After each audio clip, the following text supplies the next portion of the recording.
Welcome back to the Health Longevity Secrets Show, and I'm your host, Dr. Robert Lufkin.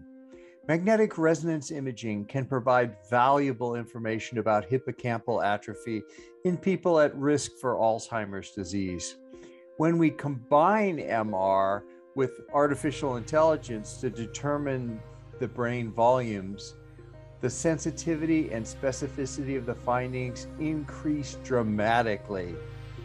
Dirk Smeets, PhD, is on the Faculty of Engineering, Department of Electrical Engineering, in the Center of Processing Speech and Images in the Medical Imaging Research Center at the University Hospitals at Gasthuisberg, Leuven, Belgium.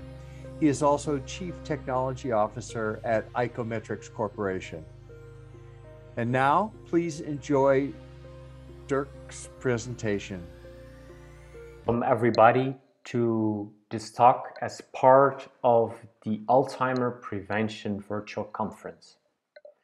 My name is Dirk Smeets and I am the Chief Technology Officer at Icometrix. And today it's a real pleasure for me to present you my perspective on the role of imaging AI in dementia.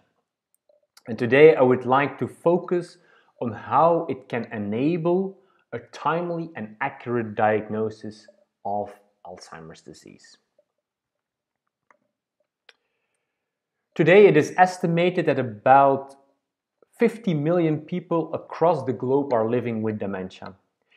And by 2030 it is expected to grow to 82 million people, posing an enormous burden on the health and social services. As you probably know, dementia is an umbrella term for a group of cognitive and behavioral symptoms severe enough to disrupt daily functioning.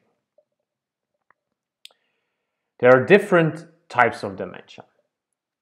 About 60 to 70% of dementia cases are believed to be caused by Alzheimer's disease, making the timely and accurate diagnosis of Alzheimer's disease essential in the management of this impending public health threat. Unfortunately, there are struggles as well. About 50% of the primary care physicians are not up to date with the care in Alzheimer's disease. And that leads also to more than 3 years of time between the first symptoms and the diagnosis. So the question we should ask ourselves is, how can we optimize the early detection and diagnosis of patients with dementia? For an answer to that question, let's have a look at biomarkers for Alzheimer's disease. Biomarkers, or biological markers, are measurable indicators for a certain condition. In this case, Alzheimer's disease. For Alzheimer's disease, we can extract biomarkers from magnetic resonance imaging, in short MRI, from cerebrospinal fluid, in short CSF, or from positron emission tomography, or in short PET.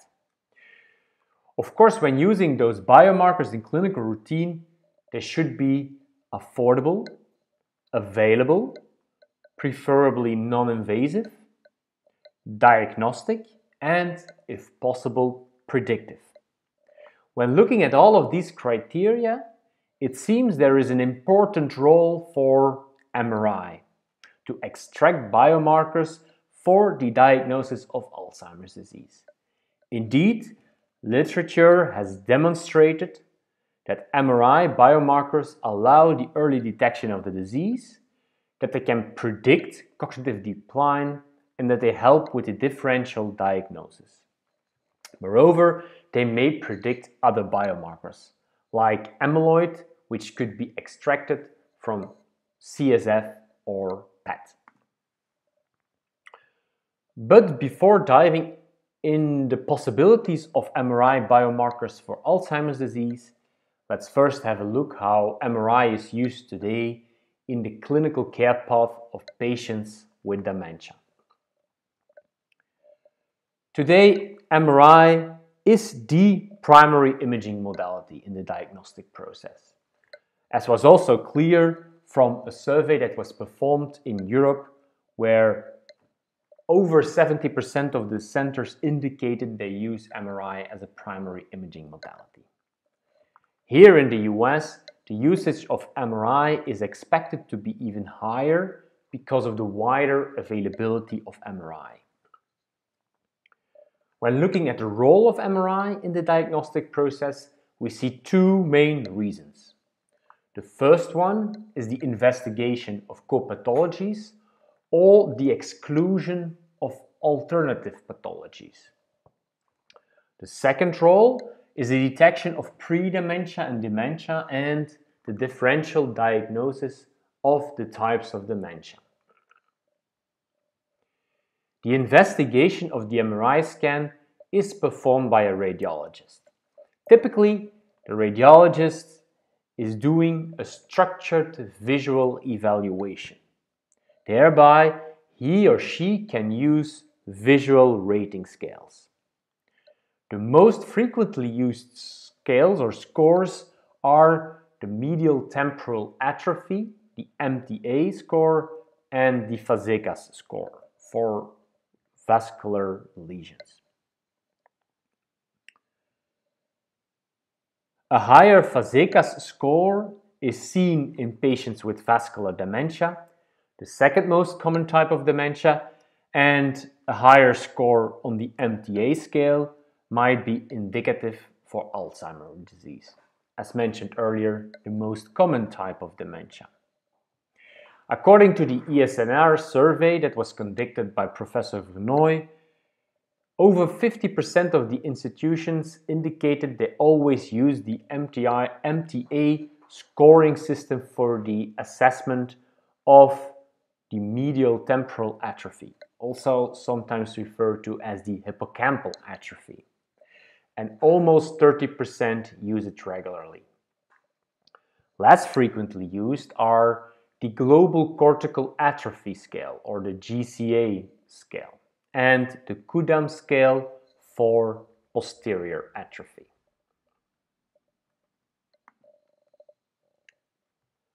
The use of visual rating scales leads to a better and more structured radiological report, but there are still some complications with those scales. Although most radiologists that participated in the survey that I mentioned earlier are confident in using those visual rating scales, there is still a significant portion that was not confident, and there are different and important reasons why they are not entirely confident. First, the scales may depend on the scan protocol. Also, a training is required in the usage of the scaling. We know also from literature that there is only a moderate to good agreement within and between raters. And also quite challenging is that those scores should be adapted for a patient age. Whereas a high score might be normal for an old patient, but abnormal for a young patient. And maybe most limiting at these visual scoring systems is the lack of subtlety.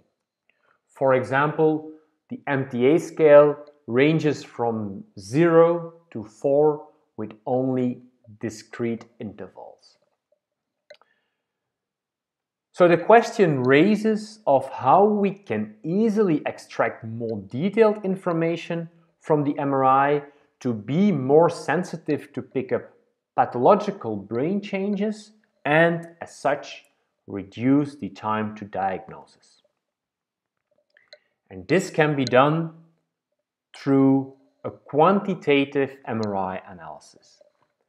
This is typically done on a T1 weighted scan, which is a scan that entails a good contrast between the white and the gray matter. The reason why this quantification of certain structures is a meaningful biomarker is illustrated on this slide on the left side. We know from analyzing thousands of healthy control persons that our brain is shrinking. At the age of 30, this happens with about 0.1% per year, and this accelerates to 0.3% per year at the age of 70 years. As a result of this normal aging process, a healthy person loses about 10% of his brain between the age of 30 and 75. For some neurodegenerative conditions, like Alzheimer's disease, the brain shrinks faster. The atrophy can be between 1 and 2% per year.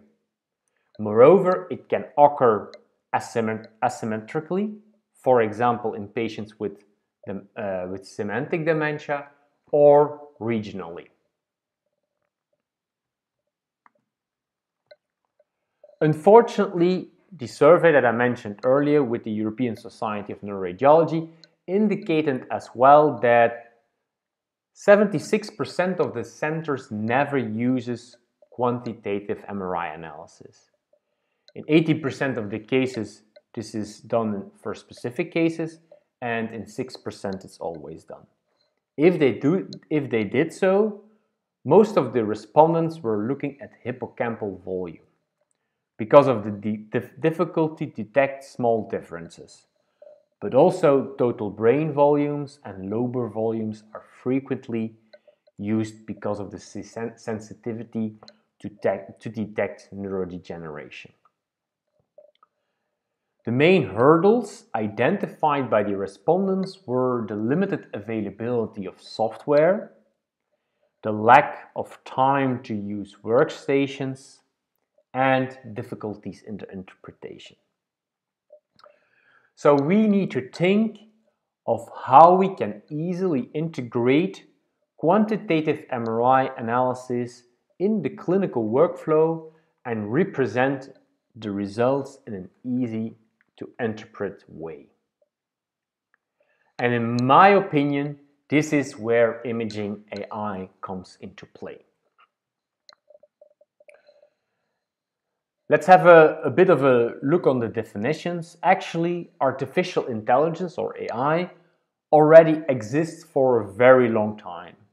The first AI algorithms were developed in the early 50s, but over the years, AI has become more complex. In machine learning, a subfield of AI, algorithms are trained to solve tasks by pattern recognition instead of specifically programming them how to solve the task, like it was done before. More recently, deep learning has entered the arena. Here, algorithms are trained with deep neural networks with multiple layers, and that allowed to learn relationships that are even difficult to understand for humans. And there is also a good reason why AI, and particular deep learning, are becoming more and more popular nowadays. On the figure, you can see that since 2014, the AI performance is beating the human performance on an imaging detection task. I need to stress here that this is not on medical imaging, but on normal imaging. I think personally that this is not yet the case for medical imaging, but it is also probably the situation that will come there as well. The artificial intelligence algorithms typically require heavy computations. And at Icometrix, we have chosen to do those computations in servers that are located in the cloud. So images are sent directly from scanner or PACS to the cloud, where they're analyzed, and the results are sent back towards the PACS in which they are ready for the interpretation. As such, all results are nicely, together with the original images, available at the moment that the radiologist starts the reading. And this is an important prerequisite to have AI help with the quantitative MRI analysis for dementia. seamless integration. AI should also not be a black box. For that reason, we also send back the quantitative MRI results together with segmentations. Those segmentations are color-coded images, as you can see here, that show how the AI algorithm has interpreted the images and allows the radiologist to check if the algorithm was correct. Besides a seamless integration and the necessary data to verify the results, the intuitive interpretation of the imaging AI is key to accomplish the translation of the AI results into faster and more certain clinical decisions. On this slide, you can see the reports of the AI-based quantitative analysis with on the first page the whole brain volume and the lateral ventricle volume, and the hippocampal volumes and the inferior horns of the lateral ventricles. This first page is intended to detect abnormal atrophy early. The second page, which you can see on the right side of the slide, contains the quantification of cortical volumes and cortical asymmetries. And that should help to differentiate atrophy patterns to help with the differential diagnosis of dementia. In order to enable that timely diagnosis of dementia, supported by imaging, sensitive markers are needed. If we have a look at the literature, we see that whole brain atrophy as well as ventricular enlargement are sensitive markers for the progression of neurodegeneration. However, these markers are not specific to Alzheimer's disease, and therefore the pattern of gray matter loss might be more disease-specific. For example, the volume of hippocampal structures precedes the onset of symptoms by several years, and the ratio there is a more sensitive marker than the individual volumes of the hippocampus and the inferior horn of the lateral ventricle. Structural MRI can also be used to differentiate Alzheimer's disease from other pathologies, such as vascular dementia, frontotemporal lobe dementia, and dementia with Lewy bodies. For example, frontotemporal lobe dementia is associated with frontal and/or temporal atrophy, whereas for vascular dementia, the presence of diffuse white matter lesions lead to a global atrophy of the brain. In contrast, dementia with Lewy bodies usually does not show specific structural abnormalities. Furthermore, the importance of structural imaging is highlighted by the fact that according to the internationally accepted diagnostic criteria, such as those of the National Institute of Neurological Disorders, the diagnosis of vascular dementia is excluded when no vascular changes are noted on the MRI.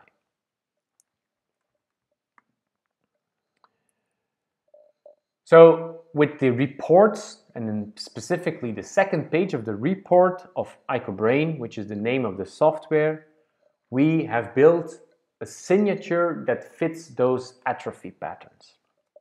You can see three signatures on the right, with on the left side the healthy individual, in the middle a pattern of an Alzheimer's disease patient with a more pronounced atrophy in the hippocampal area, and finally a patient with frontotemporal lobe dementia with a more pronounced atrophy in the frontal and temporal cortex. I would also like to show you some examples of how this quantification can support the interpretation. The first example is a quantification of a person of about 80 years old. And you can see that each of the quantification is in the green zone, which allows which shows that in comparison with the healthy population, it falls within the normal variation of that healthy population. That's indicated that here the whole brain is at the 32nd percentile, the lateral ventricle at the 23rd percentile. So that's within the normal ranges, so there is no suspicion of neurodegeneration here. The second example has a lower whole brain volume, the 2nd percentile, which can still be part of the normal variation but is on the low side. But what is also clear is that the lateral ventricles are above the 99th percentile, so not explainable anymore by the normal variation. So this is in line with dementia. A neurodegenerative process has taken place here. In the third example, you can see that the hippocampus is normal and the inferior horn of the lateral ventricle as well. So again, an example where we do not expect this person to be affected with Alzheimer's disease. Example number 4 shows an example with a low hippocampal volume and too large inferior horn of the lateral ventricles, indicating a clear atrophy in the mesial temporal lobe. And this is suggestive for Alzheimer's disease. Then finally, as a last example, I would like to show a full example where the ratios of the lateral ventricle and the whole brain is too large. Also, the inferior horn of the lateral ventricle over the hippocampus is quite large. So this, again, might be suggestive for Alzheimer's disease, although it's also important to check for other potential forms of dementia. I would like to end with a clinical case of a 65-year-old person with complaints of gradually progressive memory deficits. And because of the initial anamnestic presentation, there was a suspicion of a prodromal early onset Alzheimer's disease. But when analyzing the MRI, there is a clear localized atrophy in the frontal lobe thanks to the AI-based volumetric analysis. And based on that, together of course with the clinical symptoms, the tentative diagnosis of a behavioral variant of frontotemporal dementia was made. So this is an example where it shows how the AI-based volumetric quantification of the MRI image could support the differential diagnosis of that person with dementia. So I hope I have demonstrated how AI can help with the early detection of Alzheimer's disease and the differential diagnosis of dementia today. But let's also have a look on what the future could bring. As mentioned earlier, the number of dementia patients is high and will unfortunately grow further. Luckily, with disease-modifying treatments for Alzheimer's disease being expected, there is a positive view on the future. However, these disease-modifying treatments are likely to work only in an early stage of the disease, when Alzheimer's disease is not progressed too far. And that would require the healthcare systems to diagnose Alzheimer's disease earlier. And unfortunately, we also know that there is a delay of 18.6 months due to the limited healthcare capacity. And with the even growing number, that means we need to act. All together, we need to act to try to detect patients earlier, to diagnose them earlier, and hopefully to treat them effectively. With the expectations of treatments coming, and for that, let's keep our fingers crossed for the beginning of June when the FDA will share its opinion on aducanumab. So when those are expected, we also need to think about the personalization of the treatment. Of course, that comes after the detection and the diagnosis of the disease. For the detection, I also foresee in the future that the MRI-based detection algorithms of AI should be combined with easier accessible metrics, like, for example, a cognitive decline.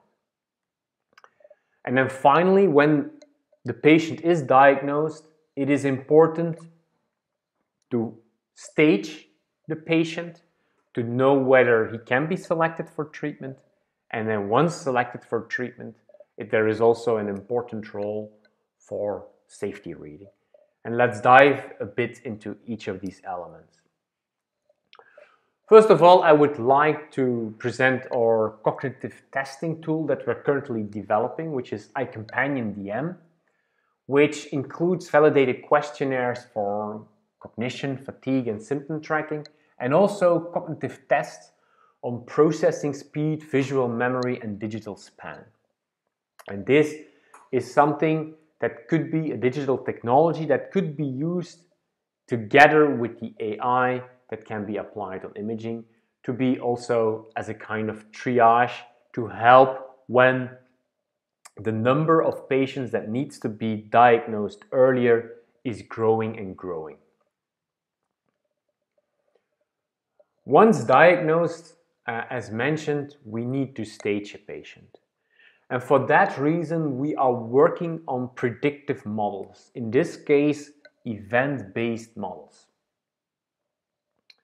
And with these event-based models, we have shown that amnestic MCI patients, they score in generally higher than non-amnestic subjects. And that demonstrates the utility for the screening of patients that might be eligible for the treatment.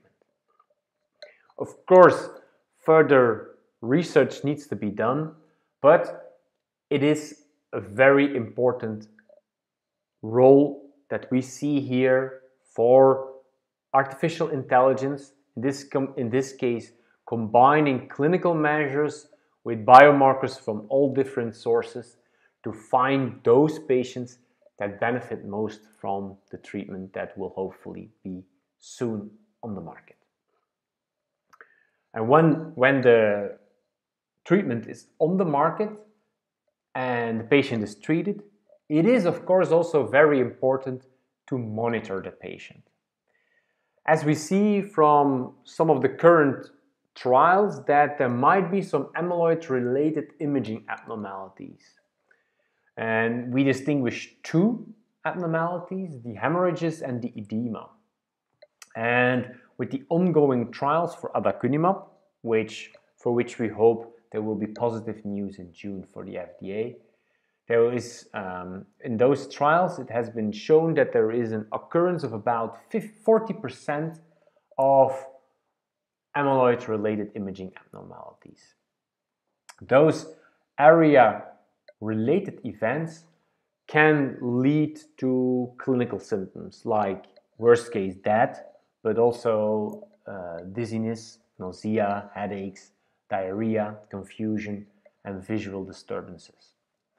So altogether, we need to think about neuroimaging protocols for both area H and area E.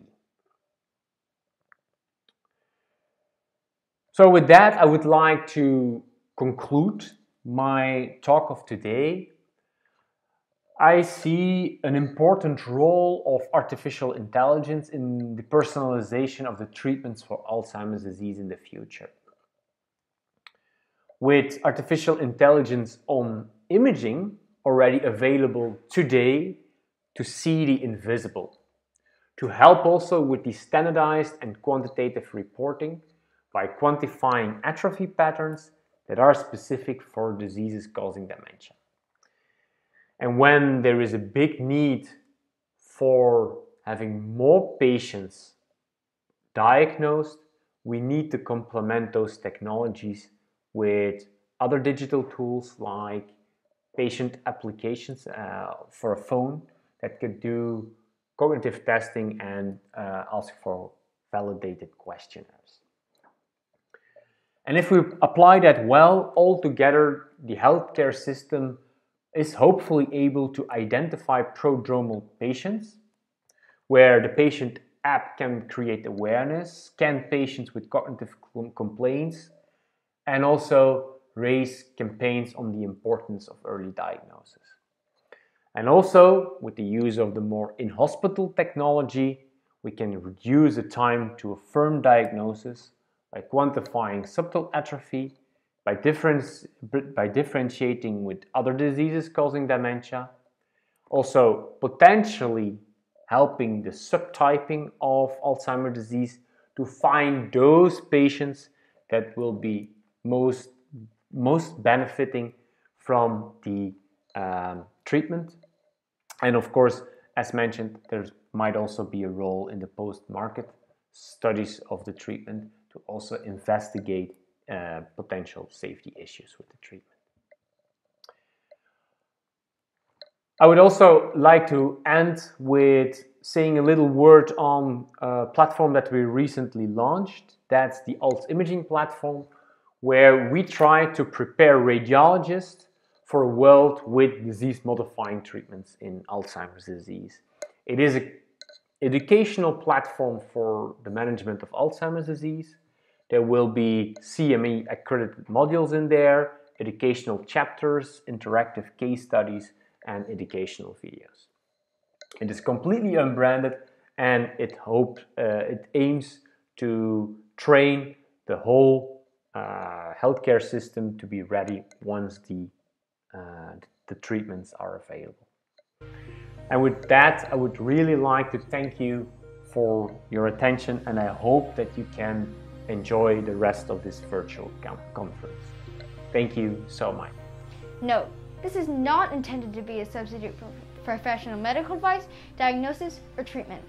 Always seek the advice of your physician or other qualified health provider with any questions you may have. Never disregard professional medical advice or delay in seeking of it because of something you have seen here. If you find this to be of value of you, please hit that like button and subscribe to support the work we do on this channel. Also, we take your suggestions and advice very seriously. Please let us know what you'd like to see on this channel. Thanks for watching, and we'll hope to see you next time!